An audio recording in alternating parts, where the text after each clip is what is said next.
Welcome to study Buddha. आज है 6 जून 2024 और 6 जून से बनने वाले सभी महत्वपूर्ण प्रश्नों पर हम डिस्कस करेंगे। साथ में मैं आपको प्रत्येक प्रश्न से संबंधित इम्पोर्टेंट फैक्ट भी बताऊंगा, इसलिए इस वीडियो को आप लास्ट तक जरूर देखें। और आप इस वीडियो का पीडीएफ इसके लिंक से प्राप्त कर सकते हैं या फिर हमारे टेलीग्राम चैनल से भी इसका पीडीएफ डाउनलोड कर सकते हैं। और आप हमारे टेलीग्राम चैनल से सभी प्लेलिस्टों की ऑडियो रिवीजन सुन सकते हैं, साथ में वहां से डाउनलोड भी कर सकते हैं। इसलिए फ्रेंड्स, इस वीडियो को आप ज़्यादा से ज़्यादा लाइक एंड शेयर ज़रूर करें और साथ में सब्सक्राइब करना न भूलें और बेल आइकन की घंटी ज़रूर दबाएं, जिससे आपको मिलने वाला नोटिफिकेशन सर्वप्रथम प्राप्त हो। तो शुरू करते हैं आज का करंट अफेयर। ऑप्शन नंबर ए, प्रश्न नंबर 1 है, हाल ही में मुंबई के किस सुपर कप को हिंदी साहित्य भारती पुरस्कार मिला? Which super cop of Mumbai has recently received the Hindi Sahitya Bharati award? Option number A है Krishna Prakash, option number B है Daya Prakash Singh and option number C है बद्री नारायण और ऑप्शन नंबर डी है संजीव कुमार। इसका सही आंसर है ऑप्शन नंबर ए, कृष्ण प्रकाश। कौन है? कृष्ण प्रकाश। ये है कृष्ण प्रकाश। ये कौन है? कृष्ण प्रकाश है। तो कृष्ण प्रकाश मुंबई पुलिस के विशेष आतंकवाद विरोधी टीम वन फोर्स का नेतृत्व करने के लिए जाने जाते हैं। Krishna Prakash is known for leading the Mumbai police special anti terrorism team force 1। Krishna Prakash 2 बार गिनीज वर्ल्ड रिकॉर्ड होल्डर है। Krishna Prakash is the 2-time Guinness world record holders जिन्होंने भगवान राम को पोस्ट कार्ड के माध्यम से अधिकतम संख्या में पद देने के लिए अपने तीसरे गिनीज वर्ल्ड रिकॉर्ड को हासिल किया। Who achieved his third Guinness World Record for sending the maximum number of letters to Lord Rama through postal card? Next question. किस बैंक के बोर्ड ने आईपीओ के माध्यम से केनरा HSBC लाइफ इंश्योरेंस में 10% हिस्सेदारी बेचने को मंजूरी दी है? Which bank board has approved the sale of 10% stake in Canara HSBC life insurance through IPO? Option number है SBI bank, option number B है PNB bank and option number C है HDFC bank और option number D है इनमें से कोई नहीं। तो इसका सही आंसर है option number B, PNB bank. यह है PNB बैंक। क्या है? PNB bank. तो PNB बैंक को देखते हैं। PNB का फुल फॉर्म होता है पंजाब नेशनल बैंक। ये कब फाउंडेड हुई थी? 19 मई 1894 को। और इसका हेडक्वार्टर कहाँ पे है? द्वारका, दिल्ली यानी इंडिया में। और इसके फाउंडर कौन है? दयाल सिंह मजीठिया। नेक्स्ट क्वेश्चन, हाल ही में अडानी ग्रुप ने किस बैंक के साथ मिलकर क्रेडिट कार्ड लॉन्च किया है? Recently Adani group has launched a credit card in a collaboration with which bank? Option number A है PNB bank, option number B है HDFC bank and option number C है ICICI bank और option number D है इनमें से कोई नहीं। इसका सही आंसर है option number C, ICICI bank. ये है अडानी ग्रुप का जो है क्रेडिट कार्ड। क्या है? Credit card. तो ICICI बैंक का फुल फॉर्म देखते हैं। तो industrial credit and investment corporation of India. ये कब फाउंडेड हुई थी? 1994 को बड़ोदरा में। और इसका हेडक्वार्टर कहाँ पे है? मुंबई में है। और इसका वर्तमान में CEO कौन है? संदीप बख्शी। और इसके फाउंडर कौन थे? Industrial credit and invest corporation of India यानी ICICI बैंक ही थी। और इसका सब्सिडियरी कौन है? ICICI लम्बोर्ड बैंक और ICICI प्रूडेंशियल लाइफ इंश्योरेंस। ये दो इसके सब्सिडियरी हैं। और यह लॉन्च खुदरा वित्तीय क्षेत्र में अडानी समूह के में प्रवेश को दर्शाता है, जो कार्ड धारकों को अडानी परिस्थिति तंत्र के भीतर खर्च करने पर 7% तक अडानी रिवार्ड पॉइंट देता है। The launch mark the entry of the Adani group into the retail retail financial sector, giving card holders up to 7% Adani rewards point on spending within the Adani ecosystem. Next question. हाल ही में विश्व पर्यावरण दिवस 2024 कब मनाया गया? तो when is World Environment Day 2024 celebrated recently? Option number A है 2 जून, ऑप्शन नंबर बी है 3 जून, ऑप्शन नंबर 4 है सी है 4 जून यानी 4 जून, ऑप्शन नंबर डी है 5 जून यानी 5 जून। इसका सही आंसर है ऑप्शन नंबर डी 5 जून यानी 5 जून। यह एनवायरमेंटल के लिए। तो अब इसकी थीम क्या थी पर्यावरण दिवस की? भूमि पुनर्स्थापना, मरुस्थलीकरण और सूखा लचीलापन। तो क्या थी? Land restoration, detoxification and throat resilience. और नारा क्या था? हमारी भूमि हमारा भविष्य हम है। स्लोगन इसका क्या था? Our land our future we are it. अब इसको देखा जाए अगर तो सऊदी अरब किंगडम 2024 में विश्व पर्यावरण दिवस के वैश्विक उत्सवों की मेजबानी करेगा। तो the kingdom of Saudi Arabia will host the global celebration of world environment day 2024। अब देख लेते हैं कि जून के इम्पोर्टेंट डे। तो इम्पोर्टेंट डे ऑफ जून, तो 1 जून को मनाया गया था माता पिता का वैश्विक दिवस यानी कि ग्लोबल डे ऑफ पेरेंट्स। और 1 जून को ही मनाया गया था विश्व दुग्ध दिवस यानी वर्ल्ड मिल्क डे। और 2 जून को मनाया गया था अंतर्राष्ट्रीय यौन कर्मी दिवस यानी इंटरनेशनल सेक्स वर्कर्स डे। और अब 3 जून को मनाया गया था विश्व साइकिल दिवस यानी वर्ल्ड बाइसिकल डे। और 5 जून को अभी मनाया गया है अवैध गैर सूचित और अनियमित मछुआरे के खिलाफ लड़ाई के लिए अंतर्राष्ट्रीय दिवस यानी international day for the fight against illegal unreported and unregulated fishing. और ये जो 2017 में 5 जून को संयुक्त राष्ट्र खाद्य और कृषि संगठन यानी FAO ने घोषणा की थी 5 जून को मनाने के लिए।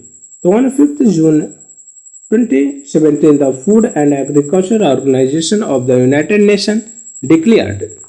अब इसमें एक टर्म आया FAO यानी खाद्य और कृषि संगठन यानी फूड एंड एग्रीकल्चर ऑर्गेनाइजेशन। इसके बारे में देखते हैं ये कब फाउंडेड हुआ था?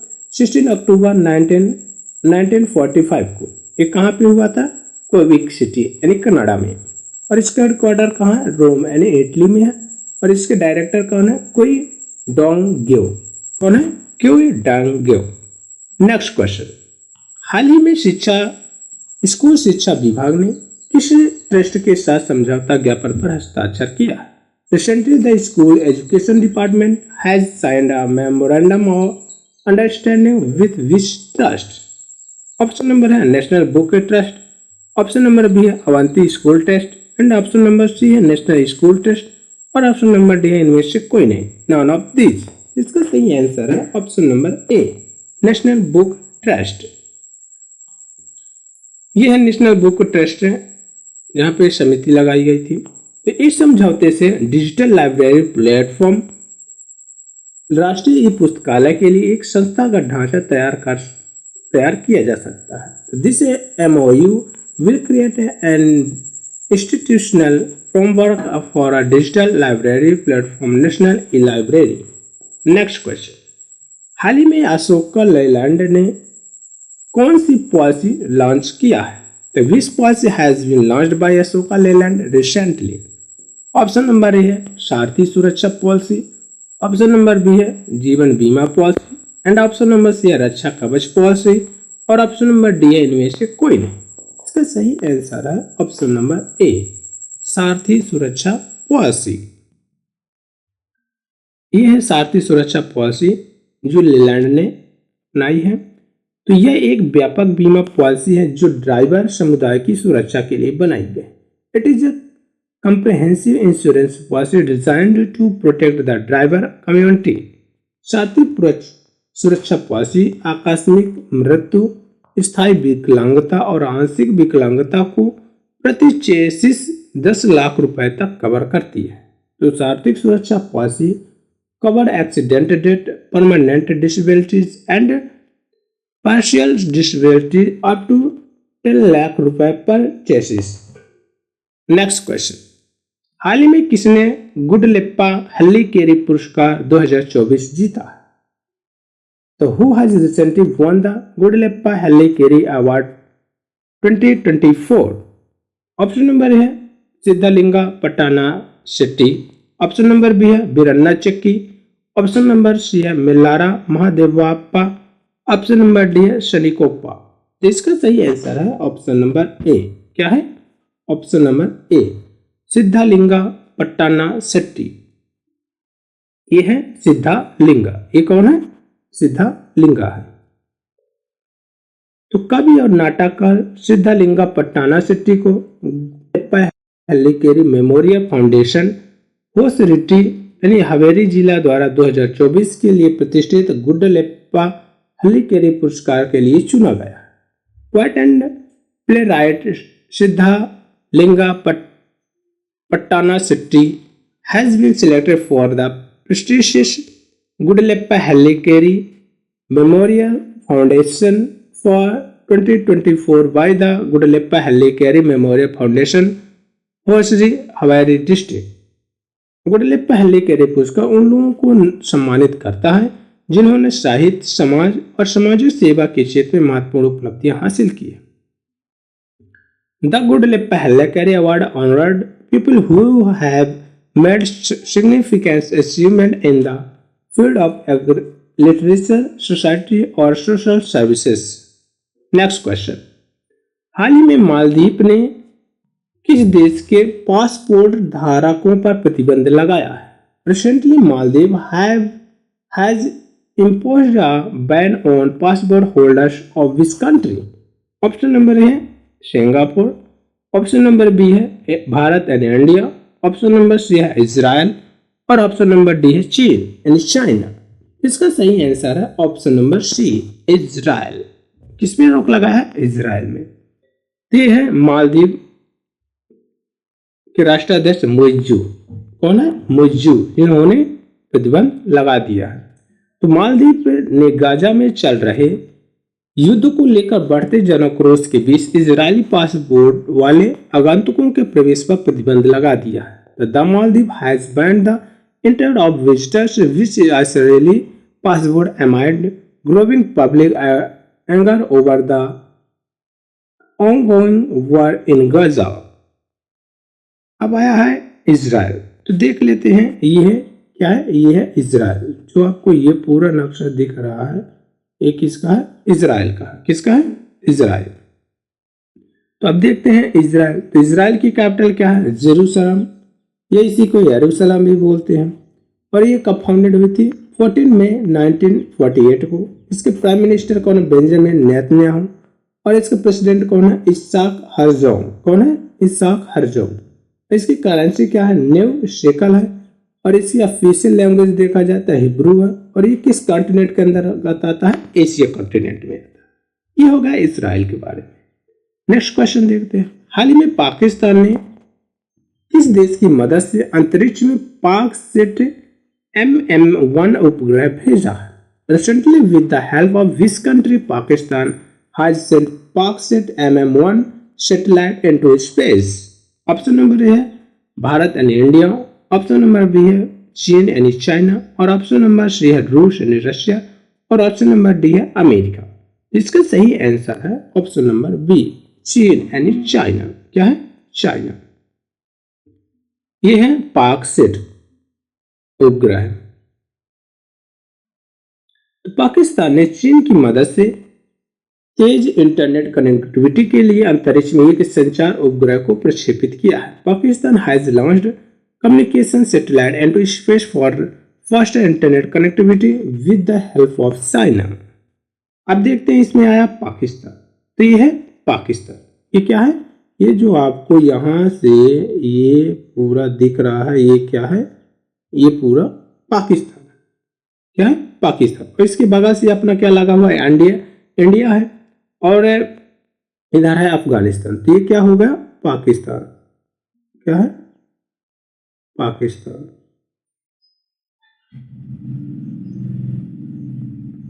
ये है पाकिस्तान। तो अब देख लेते हैं पाकिस्तान। तो पाकिस्तान की कैपिटल तो अपन को पता है इस्लामाबाद है। और ये कब डिक्लेरेशन हुआ था? 30 मार्च 1940 को। और ये शहबाज शरीफ, इसके पीएम कौन है? शहबाज शरीफ। और इसके प्रेसिडेंट कौन है? आसिफ अली जरदारी। कौन है? आसिफ अली जरदारी। नेक्स्ट क्वेश्चन, हाल ही में कौन सा भारतीय विश्वविद्यालय क्वेस वर्ल्ड यूनिवर्सिटी रैंकिंग 2025 में शीर्ष पर है? The Which Indian university has recently topped the QS World University Rankings 2025? Option number A है IIT Bombay, option number B है IIT Delhi, option number C है आईआईटी खड़गपुर और ऑप्शन नंबर डी है आईआईटी रुड़की। इसका सही आंसर है ऑप्शन नंबर ए। क्या है? Option number A, IIT Bombay. क्या है? आईआईटी बॉम्बे। ये है आईआईटी बॉम्बे। ये क्या है? ये आईआईटी बॉम्बे है। जो आपको ये दिख रहा है ये पूरा बॉम्बे है। आईआईटी बॉम्बे की रैंकिंग इस साल क्वार्टरली साइमंड्स यानी क्वेस वर्ल्ड यूनिवर्सिटी रैंकिंग में 149वीं रैंक से बढ़कर 118 रैंक पर आ गई है। IIT Bombay ranking has improved from 149th to 118th rank in quarterly Symonds world university ranking this year. अब देख लेते हैं शीर्ष रैंक वाले विश्व के विश्वविद्यालय। तो टॉप रैंक्ड वर्ल्ड यूनिवर्सिटी कौन कौन सी आती हैं? तो अगर देखा जाए फर्स्ट नंबर में मैसाचुसेट्स इंस्टीट्यूट ऑफ टेक्नोलॉजी यानी MIT आती है। ये कहाँ की है? कैम्ब्रिज यूनिवर्सिटी, कैम्ब्रिज की है यूनाइटेड स्टेट में। और ये ओवरऑल 100% स्कोर के साथ है। फिर दूसरे नंबर पे है अपने वहाँ के विश्व में देखा जाए तो इंपीरियल कॉलेज लंदन का आता है। ये भी है लंदन यूनाइटेड किंगडम में। ये 98.5 में आता है। फिर यूनिवर्सिटी ऑफ ऑक्सफोर्ड तीसरे नंबर पे आती है ऑक्सफोर्ड, ये भी किंगडम यूनाइटेड किंगडम के। फिर हार्वर्ड यूनिवर्सिटी आती है, कैम्ब्रिज विश्वविद्यालय, ये कहाँ की है? ये भी यूनाइटेड स्टेट की आती है 96.8 पॉइंट के साथ। फिर आती है यूनिवर्सिटी ऑफ कैम्ब्रिज। फिर है 6 नंबर पे है सेंटोज यूनिवर्सिटी। फिर है 7th नंबर में ETH ज्यूरिख की है, यूनाइटेड स्टेट की है। और इसमें स्विट्जरलैंड की आती है ये ETH ज्यूरिख। फिर 8 नंबर पे है national university of Singapore. Singapore की एक यूनिवर्सिटी है जो 8 नंबर पे आती है 93.7 के साथ। और UCL लंदन की आते हैं, ये भी 9 नंबर। और 10वें नंबर पे आती है कैलिफोर्निया इंस्टीट्यूट ऑफ टेक्नोलॉजी, ये कैल्ट की है यानी पसंदेना यूनाइटेड स्टेट के आते। ये हो गई विश्व के टॉप यूनिवर्सिटीज। अब देखते हैं भारत की टॉप यूनिवर्सिटीज कौन कौन सी। तो अगर भारत में अपने देखा जाए तो 118 रैंक के साथ आती है Indian institute of technology Bombay यानी IIT बॉम्बे 118 नंबर पे आती है। इसमें 118 नंबर पे विश्व में और इंडिया में टॉप पे आती है। ये कहाँ की है? मुंबई, इंडिया की। और ये कितने अपने ओवरऑल स्कोर के साथ है? 56.3 ओवरऑल। फिर इसके बाद अपनी इंडिया कौन आती है? IIT दिल्ली आती है। क्या आती है? Indian institute of technology Delhi. फिर आती है 211 रैंक के साथ इंडियन इंस्टीट्यूट ऑफ साइंस, ये बेंगलोर की है। फिर आता है Indian institute of technology Kharagpur यानी IIT खड़गपुर कितने नंबर पे आता है? ये 222वें नंबर पे। और IIT मद्रास कितने पे है? 217 नंबर रैंक में है। और IIT कानपुर कितने में है? 263 263 रैंक में है। और यूनिवर्सिटी ऑफ दिल्ली, दिल्ली की यूनिवर्सिटी कितने में? 328 यानी 328 नंबर पे है न्यू दिल्ली की। फिर Indian institute of technology Roorkee, और ये IIT रुड़की कितने में आती है? 335वीं रैंक में है। कितने रैंक में है? 335 रैंक। और फिर आती है IIT गुवाहाटी कितने में है? 344वें रैंक में है। और 383 रैंक में है अन्ना यूनिवर्सिटी जो कि एक चेन्नई की यूनिवर्सिटी। ये हो गई भारत की अपने टॉप यूनिवर्सिटीज। नेक्स्ट क्वेश्चन, हाल ही में काजा शिखर सम्मेलन 2024 कहाँ आयोजित किया गया था? Where has KAZA summit 2024 been organized recently? Option number A है Livingstone Zambia, option number B है Delhi Bharat, option number C है बीजिंग चीन और ऑप्शन नंबर डी इनमें से कोई नहीं, इन नॉन ऑफ दीज। इसका सही आंसर है ऑप्शन नंबर ए लिविंगस्टोन जाम्बिया। क्या है? Livingstone Zambia. ये है समिति की फोटो। अब देखते हैं इसमें, तो कबांगो जाम्बेजी ट्रांस फ्रंटियर संरक्षण क्षेत्र यानी काजा TFCA के लिए 2024 का राष्ट्राध्यक्ष शिखर सम्मेलन लिविंगस्टोन जाम्बिया में हुआ, जहां सदस्य राज्यों ने वन्य जीव और वनस्पति की लुप्तप्राय प्रजातियों में अंतर्राष्ट्रीय व्यापार पर कन्वेंशन से बाहर होने के अपने आह्वान को दोहराया। The 2024 head of state summit for the Kavango Zambezi trans frontier conservation area took place in Livingstone, Zambia, where member states retired their call for the country to visit the Convention on International Trade in Endangered Species of Wild Fauna and Flora।